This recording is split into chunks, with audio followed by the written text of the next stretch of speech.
लोकसभा मतदारसंघासाठी शिवसेना ठाकरे गटाची यादी आज जाहीर झाली आणि बुलढाणा लोकसभा मतदारसंघासाठी प्राध्यापक नरेंद्र खेडकर यांची सुद्धा या ठिकाणी उमेदवारी जाहीर झाली आहे.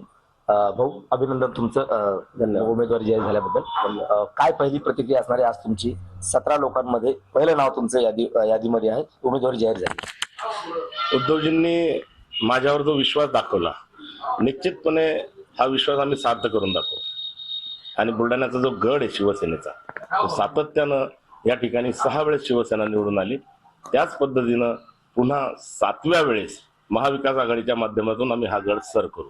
कुठेतरी तुमच्या या महाविकास आघाडीमध्ये तुम्हाला विरोध होत होता, काँग्रेसने सुद्धा ही जागा मागितली होती. नाही, हे पहा, राजकारणामध्ये ह्या सगळ्या गोष्टी सुरूच असतात.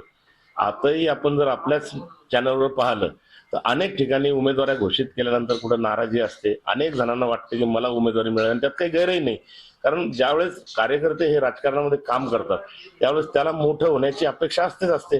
त्यामुळं बाकीच्या लोकांनी प्रयत्न केले तर काही विषय त्यामध्ये काही हे नाही, गैर नाही. कॅमेरामन निलेश देशमुखसह गणेश सोळंकी, TV9 मराठी, बुलढाणा.